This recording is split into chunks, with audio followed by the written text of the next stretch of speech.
Tito Boy, kamusta? Ano masabi nyo kay Diwata? Bagong parisan ni Diwata. Oo nga, si Tito Boy nandito sumilip para malaman yung mga kaganapan dito sa Paris Overload sa Diwata at bagong bihis. Yun, no? Pinaganda, talagang pinabango, pinabongga. Maliwalas yung bagong piso niya dito sa Pasay City. Kasi dati daming basura, daming dugyot, ngayon wala na. Kaya yung mga basher tumigil na muna. Ano hindi pinagbago sa parisan ni Diwata ngayon? Ayun, pinaganda niya, pinasiminto yung sahig. Kaya tuwan-tuwa yung mga tao rito, binabalik-balikan.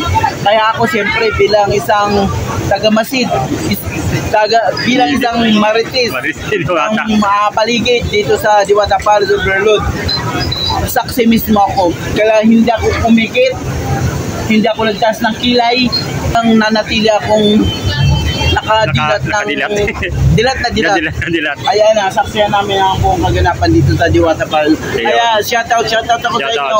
Saan kayo? Nick TV. Ha? DH, Tito Boy. Yeah. Yes, DH TV. Yes. Yan. Salamat sa inyong pagkukover sa Diwata Paris Overload. Kaya magbabalik kami, makalipad lamang ilang patalastas. Don't go away, well, Barat, back, promise.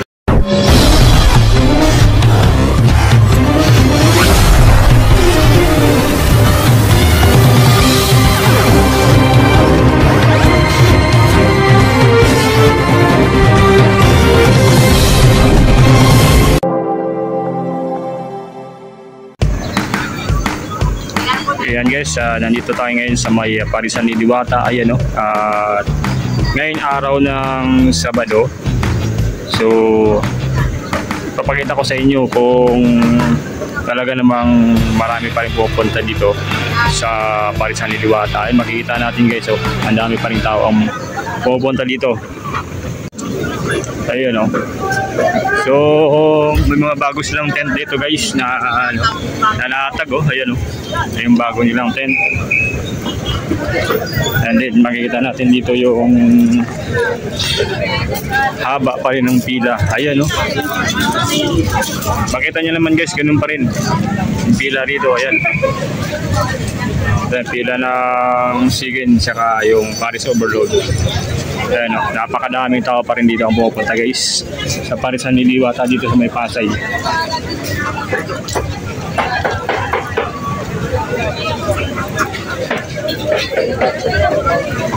Ayun sasabi nila na wala na raw pupunta. Makikita natin ito yung patunay na marami pa rin pupunta sa parisan ni Diwata. Ang nagbago lang dito guys, yung may mga bubong na, ayan o, mga bubong na yero, yung pinipilaan ng mga tao, yun o, sa kanilang ordering area, yun o, kanilang ordering area guys o. Yan, ngayon yung pila dyan o. Napakahaba pa rin ng pila dito. Iikot tayo dito guys. Dito sa yung kinakainan mismo nila. Mga kinakainan ng tao.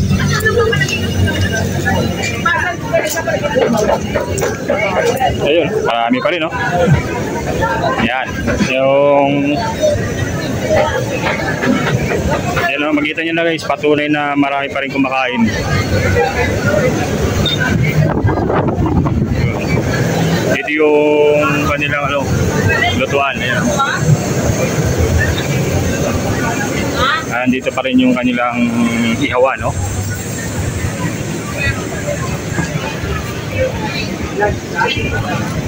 Yan, dyan iniihaw. Dyan iniihaw yan guys.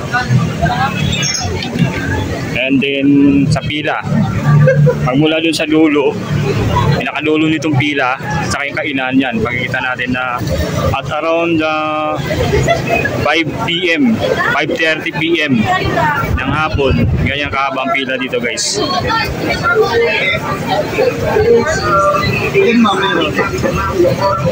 Ayan o, ganyan ang pila dito pag dito ka pumunta sa may parisan. Pero yan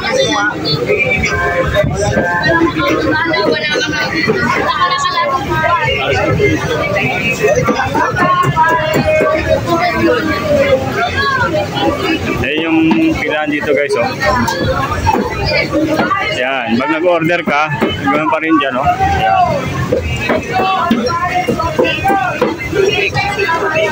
Yan.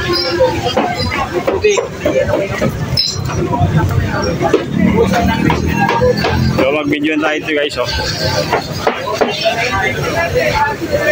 Yan yung kanilang yan, tinachap yung mga order ng mga lechon kawali. Ayan, oh.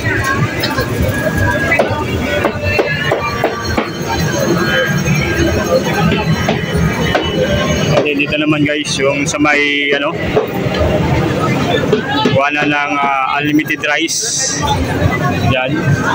Ang kagandahan dito guys, medyo ano, kung gumanda yung pila, pagpila guys, hindi yung salasalabat. Dito makita nyo na sementado na, you know. So halos kalahati ng area portion nito ng Parisan ni Diwata is ano siya, sementado na. Yan. Ganyan guys yung ano ngayon, yung pinagbago dito sa Parisan ni Diwata.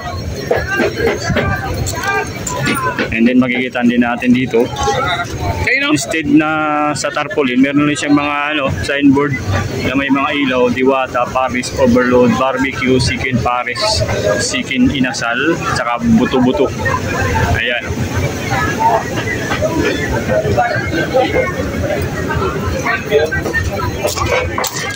And guys, pupunta tayo dun sa labas sa Parisan nito ni Diwata. Pa rin yung kanilang mga soft drinks.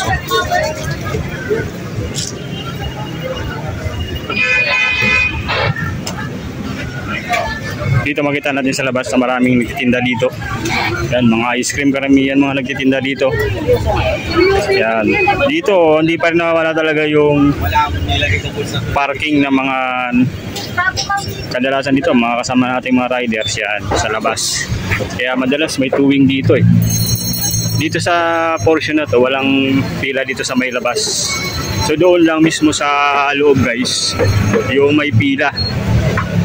Ayan, doon lang pila na ngayon sa loob. Dito sa labas, kaya walang pila dito kasi makikita natin. Ayan, nasarado dito. So dati dito, ayan, open siya. So yung gate nito dati, yan, binuksan yan. Ngayon, sarado na siya guys. Kaya walang pila. Makikita nyo na walang pila dito sa labas. Doon lang sa loob, yung may pila na. Yan. Yan, makikita natin may pila dito sa labas. Doon na mismo sa loob. Pagpasok mo doon sa parking area, doon na yung doon ka na mismo pipila sa loob. Ayan, oh. Doon na talaga. Wala ka na makikita ditong pila sa labas. Kaya yung ano, mga video nakikita natin na walang pila sa labas, yun malamang kinuha nun sa labas. At sa loob, doon mo na makikita yung pila ng mga tao. Ayan, o. So, makikita nyo naman na kung ano yung pila doon sa Quezon City, mas dubli dito yung pila. Kasi ito yung original talaga na main branch ng Diwata, Paris branch sa may Pasay. So yun yung mga take out na order ng yan, dito. Saka yung rice na ano, nakabalot na rin yan, ready na rin yan. Ayan guys, nandito tayo ngayon sa may Parisan ni Diwata, dito sa may Pasay City. So ngayon ay araw ng Sabado, June 8, 2024, at around 5:30 na guys ng hapon. So nakarating lang natin dito at i-check natin dito yung mga kaganapan sa Parisan ni Diwata. So yung mga pagbabago dito guys ay malaki na rin pinagbago. Dahil ito ay simentado na yung kalahati, yung portion ng area ng ano ni Diwata, yung kainan. So yan, nasimentado na siya at mayroon na rin makita natin na marami pa rin kumakain guys. Yung sinasabi nila na wala nang ganong kumakain, sa ngayon maraming kumakain. Yun yung patuloy na hindi pa rin nawawala yung kasikatan nitong Parisan ni Diwata. So andyan din makikita natin sa likuran ko, ang daming kumakain pa rin sa ngayon guys. So halos at least pa rin kung ano yung damin doon sa may Quezon City na pinuntahan natin ng kanyang opening. Mas double dito guys yung kumakain sa original na yung pinaka-main branch ng Parisan ni Diwata dito sa may Pasay City. And guys, ituturo ko kayo dito guys sa patunay na natin na marami pa rin kumakain dito sa Parisan ni Diwata. Ayan, na makikita din natin dito sa mga online platform nila. So, kilala yung mismong nag-receive ng mga order ng Parisan ni Diwata, yung ICT, PH. So, may mga rider sila dito na naka-standby na mismo. Kung halimbawa, yung mga order sa Parisan ni Diwata, sila yung nag-pick up ng mga order ni Diwata. Ayan, mayroon sila dito sariling parkingan din dito mga rider ng ICT, PH. Ayan guys, so around 6:30 PM na guys, mas lalong dumarami yung mga taong pumupunta dito sa may Parisan ni Diwata. So ganun pa rin siya, may sariling linya ng Sikin saka yung Paris Overload yung makikita natin kung pupunta tayo dito. So yan, iwala yung linya niyan, wala dun sa pinakadulo. Ayan, tapos iikot ka lang dito guys, then dito na mismo yung pinaka-exit. Ayan, dito maluwag-luwag sa exit. Ito yung exit ng Parisan ni Diwata. Ayan. Yan, makikita natin na pinakadulo yan. Dito mag-exit, and then doon na mismo kakain dito sa malaking space ng Parisan ni Diwata. Ayan, So, ang dami guys yung kumakain dito. Tingnan nyo naman. So walang umpay pa rin yung dating ng mga tao. And then mas lalong guys, mas lalong gumanda dahil siya, yung kalahating portion nito ay simentado na guys. Dito sa side na to, dito medyo mga graba pa yung kalahati nito, pero possible yan na isa na rin to sa papasemento rin ni Diwata. So yung kalahati niyan, so yun yung nakasemento. Ayan.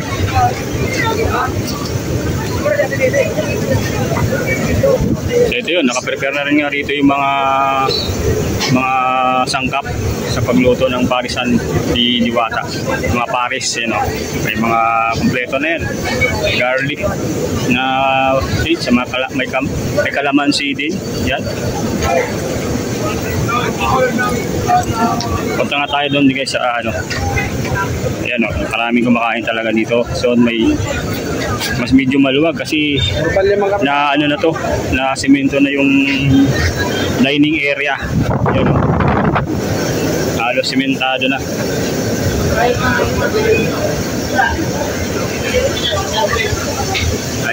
Ayun yung ihawan guys. Diyan sila nag-ihaw. And then dito yung lutuan. Ayan, yung lutuan guys. Ayan. Yan yung lutuan, yung mga sikin. Ayan, mga sikin guys. Ayan, si Tito Boy nandito pala. Ayan si Tito Boy.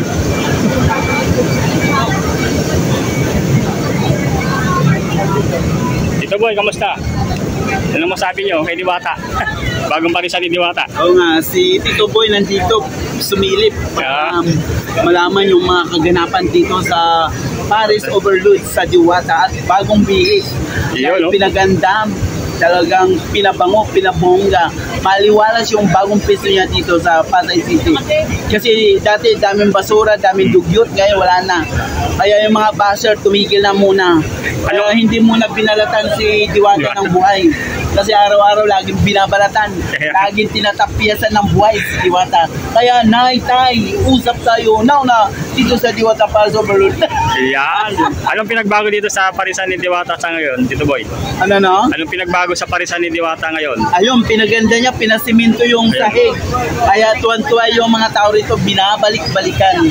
Kaya ako siyempre bilang isang taga-Masid, bilang isang marites, ang paligid dito sa Diwata Paris Overload, saksi mismo ako. Kaya hindi ako kumikit, hindi ako nagtaas ng kilay, hindi ako dumilat, talagang nanatili akong nakadilat Nakadilat. dilat na dilat. Dilat. Ayan na, saksiyan namin ang buong kaganapan dito sa Diwata Falls. Ayun. Ayan, shoutout ako sa inyo. Shoutout. Saan kayo? Nick TV, Ha? PH, Tito Boy. Yeah. Ah, yes, this Tito Boy. TV. Yes. Yan, maraming salamat sa pagkukover sa Diwata Falls Overload. Maraming salamat sa inyong pagkukover sa Diwata Falls Overload. Kaya magbabalik kami, makalipad lamang ilang patalastas. Don't go away, well, Barat Rock promise. Salamat Tito Boy. Salamat. Ayan guys, so may mga nagsedatingan pa dito guys, marami pa rin pumupunta kahit ganitong oras na guys, alas 7 na. So paggabi mas lalong dumadami yung pumupunta guys. Kasi bukas to 24 hours. So pumunta dahil dito ng ganyang oras, magito sa alas 5. Yan, ang dami yan, sikin pa, bagong lutong sikin ni Diwata.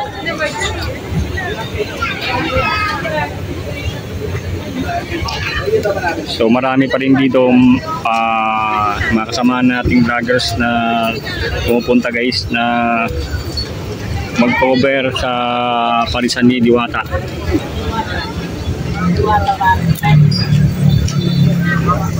So walang tigil pa rin guys yung dating ng mga tao dito guys sa parisan ni Diwata. So 24 hours yan bukas guys yung parisan nito di Diwata.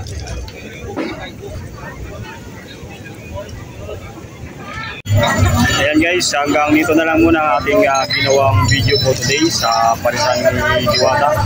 At guys, kung hindi pa kayo nakapag-subscribe sa ating Nick TV PH YouTube channels, ay pakisubscribe lang po, pakiclick lang yung notification button doon na subscribe para ma-update kayo kay kung may mga latest video upload tayo na ginagawa sa ating vlog.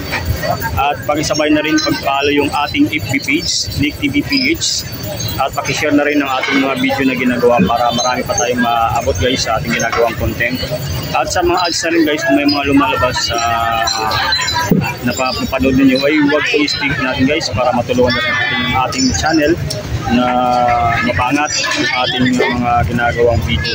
Maraming salamat sa inyong patuloy ng pag-suporta guys. Hanggang dito na lang. Bye-bye.